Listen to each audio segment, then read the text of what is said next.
Painéis da obsessão. 12. Providências inesperadas. O conceito de Jesus sobre o amor é o roteiro de maior segurança para o equilíbrio do homem. À medida que se adquire maturidade, o amor faz-se mais abrangente, exteriorizando-se e atingindo as demais pessoas, interferindo no meio social e melhorando as condições de vida do lugar onde medra. A necessidade de viver em sociedade é manifestação do amor na sua expressão mais profunda, impelindo os indivíduos para uma comunhão de sentimentos mais plena através da qual se realizam. As desditas morais e angústias geradoras de sofrimentos de vário porte resultam da visão distorcida sobre o amor, que leva a criatura às imposições egoístas que disfarçam com a aparência do sentimento nobre. Em face da aplicação arbitrária ou do abuso da faculdade de amar, submetendo o próximo e o explorando, impondo-se e corrompendo, é que surgem os antagonismos, os ódios fulminantes, as mágoas de largo curso, os estímulos à vingança. E porque, agasalhados com sofreguidão, estiolam as tecelagens sutis da organização espiritual, facultando o desencadear de inúmeras doenças. Amar é uma arte que exige maturação e sacrifício, na qual se devem investir os valores do sentimento e da inteligência para atingir plenitude. Esse amor sem algemas fomenta o senso da fraternidade, que produz uma generosa tolerância para com as faltas e limitações alheias e perdoa em razão de poder penetrar as razões que se ocultam por trás das aparências, nem sempre agradáveis. Despe-se da pequenez possessiva e egoísta, pessoal e emotiva, levando a um profundo comportamento altruísta, genérico e rico de respeito aos direitos dos outros, com inalterável renúncia pessoal. Conhecedor da alma humana, o mestre pôde estabelecer no amor a Deus acima de tudo e ao próximo como a si mesmo, a base, a razão e a finalidade da vida, única forma de crescer-se e alcançar-se a realidade íntima, fazendo-a desabrochar em todas as suas potencialidades, por enquanto em estado latente.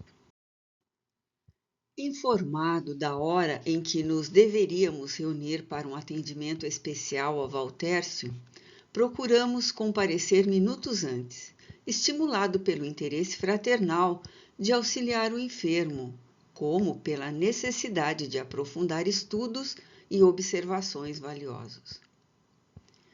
A irmã Angélica, o Dr. Lustosa, o amigo Bernardo e 2 outros simpáticos cooperadores postaram-se em volta do leito do companheiro encarnado, que denotava acentuada quão incômoda dispneia. Observando-o mais atentamente, não podíamos evitar a compaixão que nos inspirava ante a consumpção orgânica e o aturdimento mental que o excruciavam. Detendo-me na sua aura com radiações de cores carregadas e irregulares, pude perceber uma sombra mais densa que o cobria quase por inteiro, fazendo recordar a concha sobre o caramujo, com menor volume e maior comprimento. A forma que se lhe justapunha, dominando-lhe a parte posterior do cérebro e alongando-se por toda a coluna vertebral, parecia constituída de ventosas que se lhe fixavam penosamente, ao mesmo tempo absorvendo-lhe as energias e intoxicando a região na qual se firmava. Ungido de verdadeira caridade, pus-me a orar em silêncio, não apenas por Valtércio, senão também pelo seu adversário, que deveria, na alucinação em que se deixara enredar, estar sofrendo amargas e desconcertantes aflições. A benfeitora, sem delongas, exorou a proteção de Deus para o empreendimento socorrista. Depois do que o nosso abençoado técnico em passes aplicou recursos magnéticos especiais, desennovelando dos fluidos mais densos o espírito perverso, que se não dava conta conscientemente da ocorrência, embora experimentasse os choques da corrente de energia com que o especialista o desligava da situação constritora que impunha a Valtércio.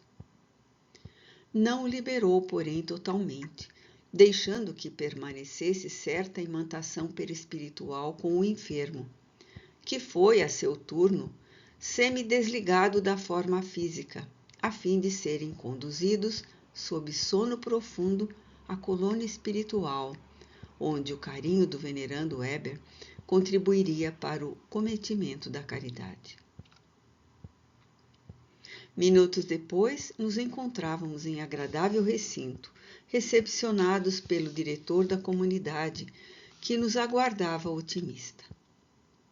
Ali estava outra pessoa ainda reencarnada, apresentando sinais de grande inquietação, embora sob vigilância e assistência cuidadosa com outras entidades do nosso plano. Acomodados os recém-chegados, percebi que formávamos um círculo e que os companheiros, ainda sediados no plano físico, eram amparados de ambos os lados por trabalhadores espirituais. A pedido da irmã Angélica, o respeitável Weber invocou a proteção superior em comovida prece, na qual rogava amparo para Valtércio, mas também iluminação para aquele que o vergastava com as terríveis chibatas do ódio. Lentamente a sala foi invadida por uma brisa suave que nos penetrou agradavelmente. A orientadora aproximou-se do enfermo em sono profundo e tocou-lhe as têmporas, chamando-o à nossa realidade.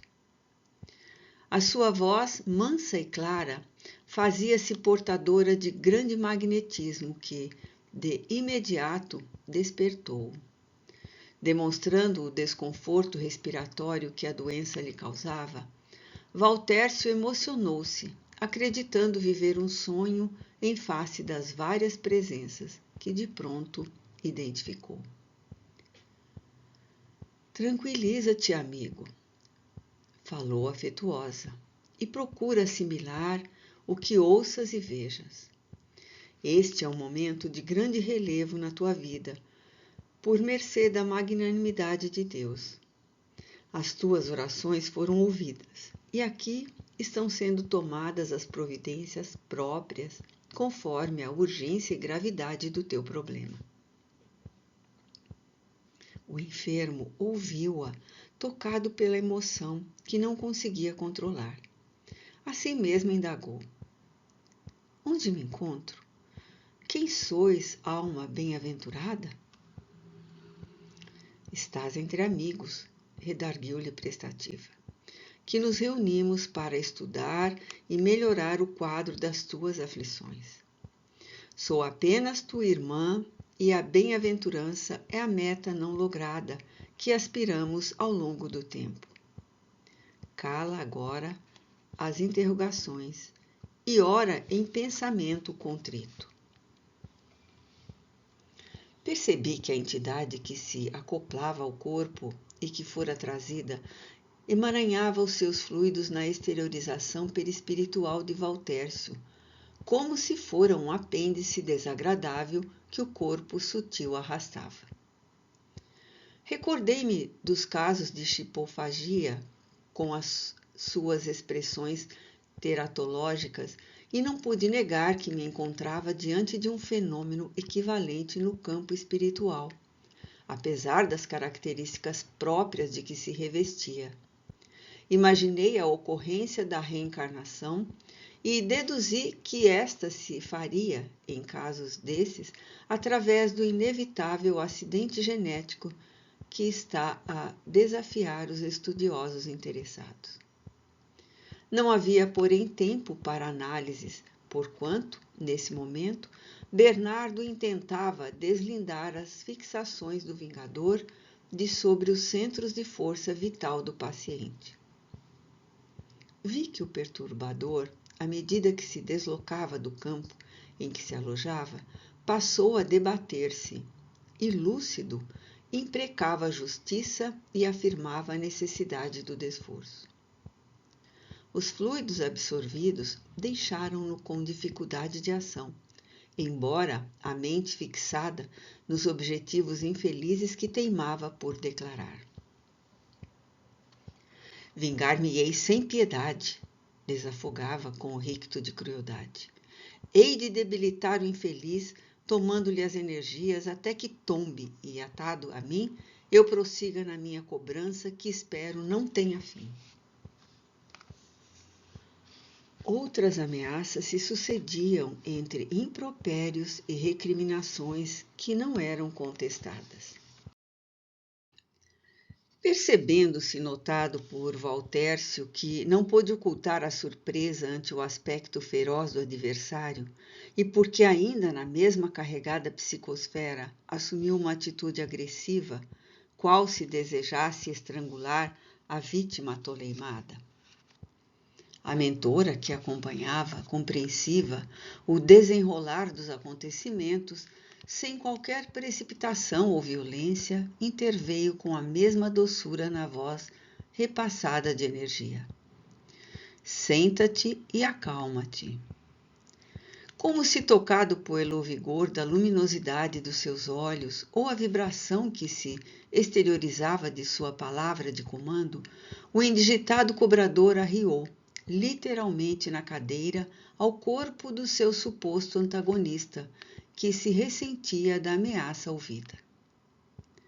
Os auxiliares que nos acompanharam desde o sanatório a uma indicação da mentora despertaram a outra pessoa que permanecia em sono e a tranquilizaram para as ocorrências em pauta. A um sinal quase imperceptível dela, o círculo se desfez na parte posterior da sala, em referência à entrada, onde apareceu uma tela semelhante à dos cinemas terrestres, com uma constituição levemente diversa, porque, durante as projeções, conseguia captar as formas das imagens em terceira dimensão, qual se fora uma janela aberta diante de acontecimentos que se estivesse a observar. Remontemos, informou a irmã Angélica, a origem dos acontecimentos que ora se encontram em superlativa definição de dor e revide. A luz diminuiu de intensidade e, aos lados do painel, postaram-se 2 auxiliares espirituais que percebi exercerem a tarefa de fornecer energias para a condensação dos registros dos acontecimentos passados. Um pequeno aparelho passou a projetar as cenas que adquiriram o aspecto tridimensional. Registrava uma luta brutal, na qual um cavaleiro cruzado terminava por aprisionar um mouro, a quem excruciava, enquanto o arrastava em vitória pelo acampamento destruído. Podia-se ver-lhe a cruz representativa do ideal alucinado de Pedro, o eremita, que fomentara as chacinas religiosas entre cristãos e muçulmanos em demorados séculos de loucura selvagem. Após espezinhar o vencido, foi esse atado a um esteio grosso e ordenado que se lhe atirassem lanças que o não deveriam matar, levando-o a um estado de insuportável agonia. Por fim, o cruzado cravou-lhe a própria espada com um golpe certeiro no coração.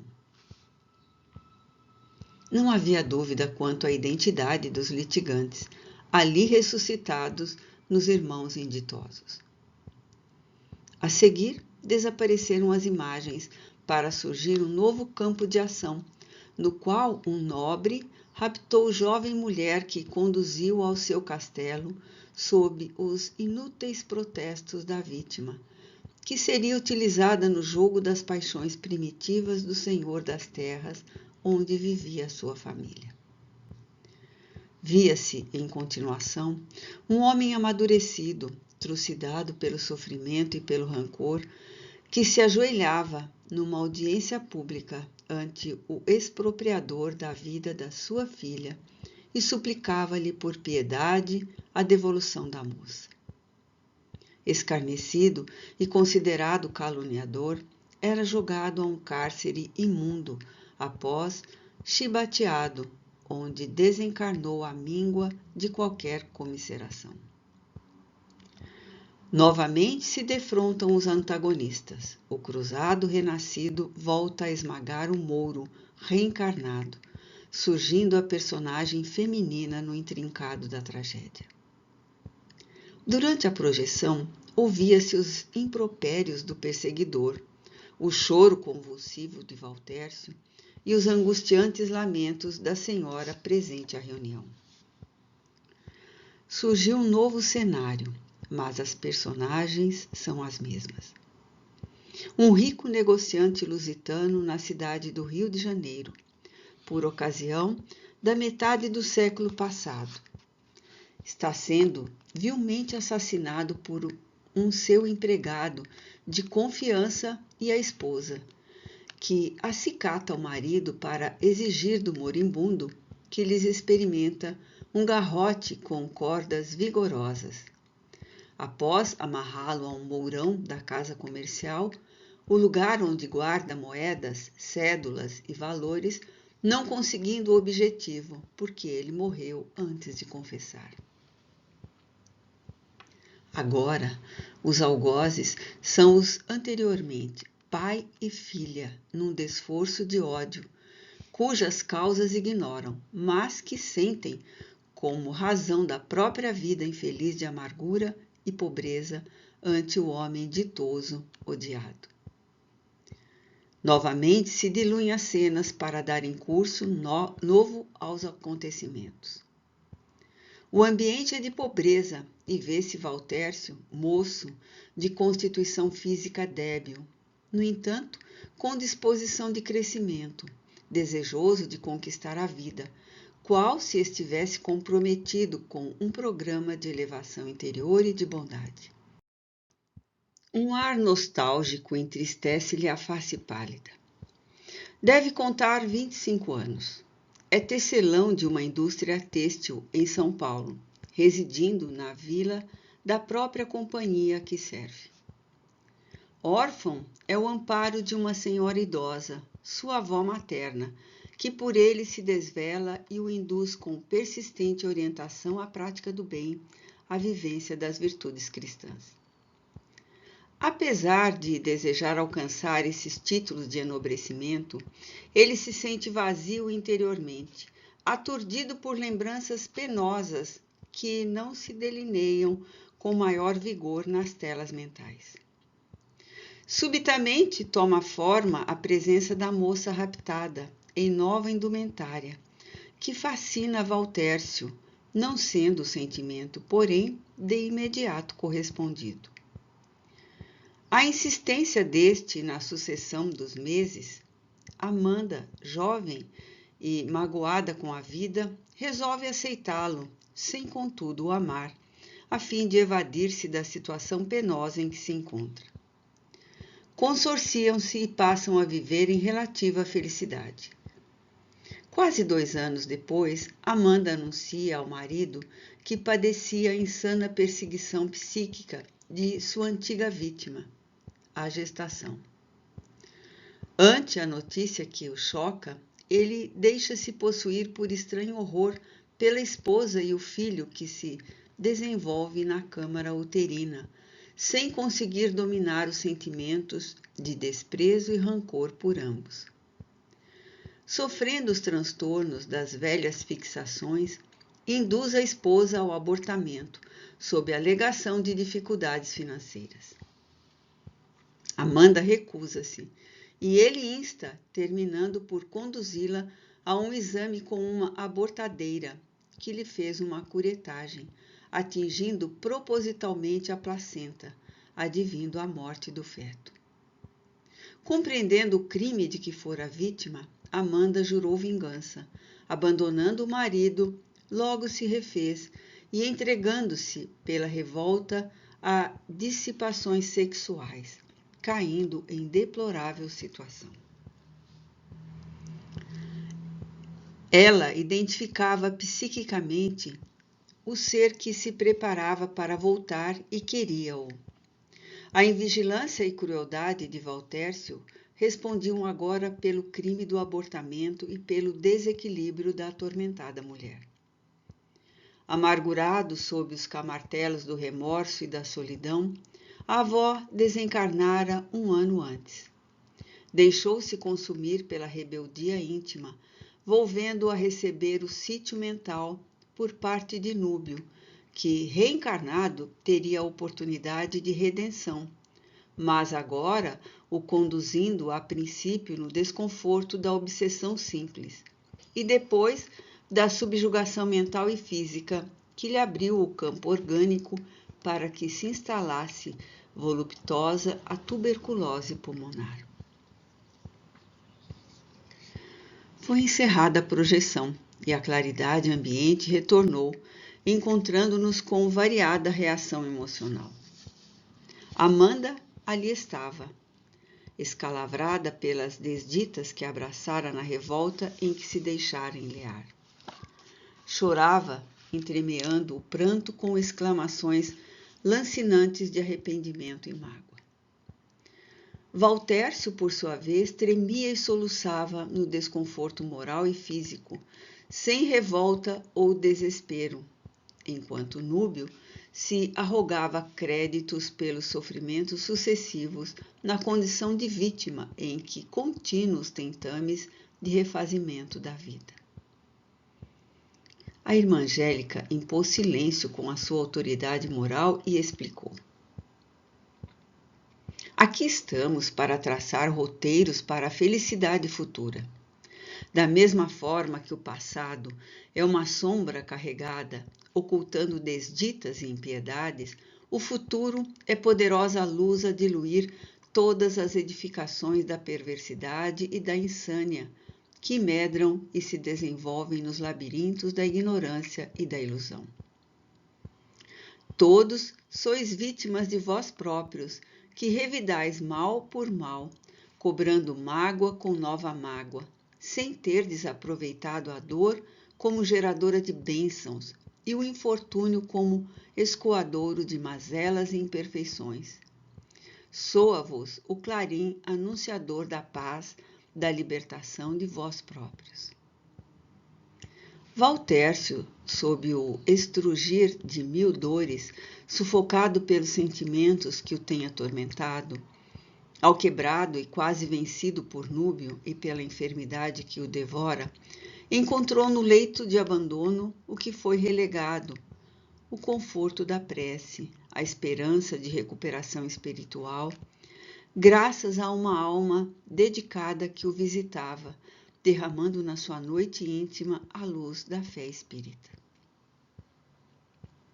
Reconhecendo ser tarde demais para o corpo, tem procurado recompor-se em espírito, razão que nos trouxe estar convosco nesta oportunidade, em função da lei de amor e caridade, que a todos nos une em fraternal solidariedade ante o infortúnio de quem quer que seja.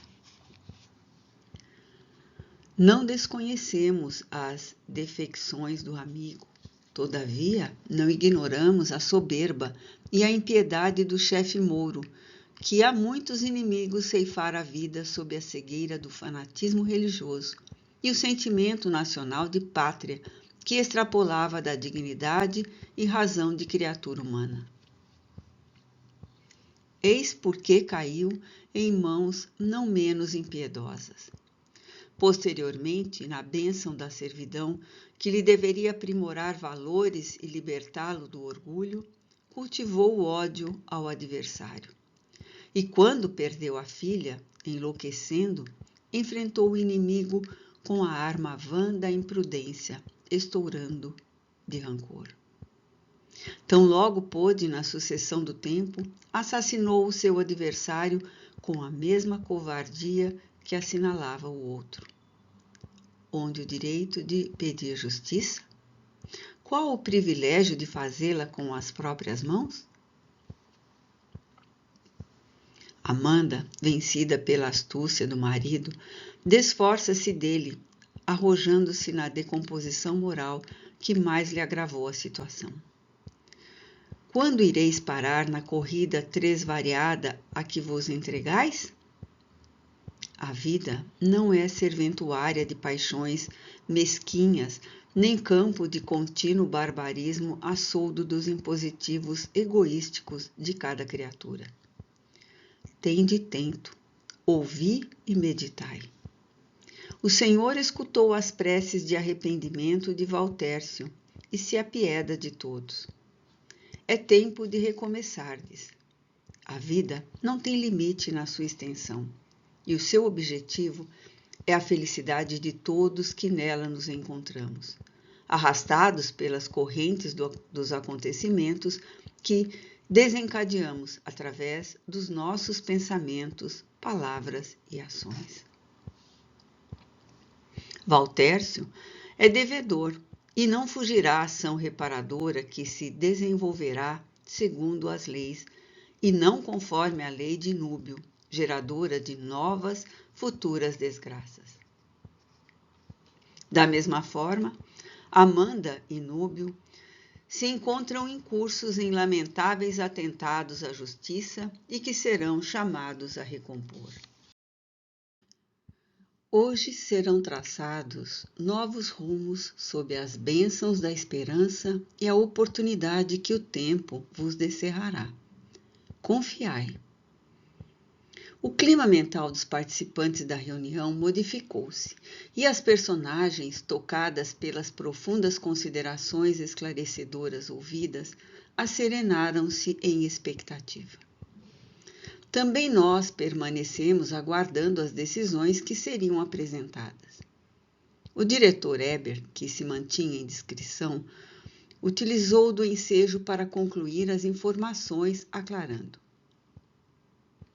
Serão tomadas providências, logo mais, para desimantar Valtércio da constrição de Núbio, rompendo-se a simbiose maléfica. Com esta providência, separar-se-ão os vínculos que o atam ao corpo agonizante.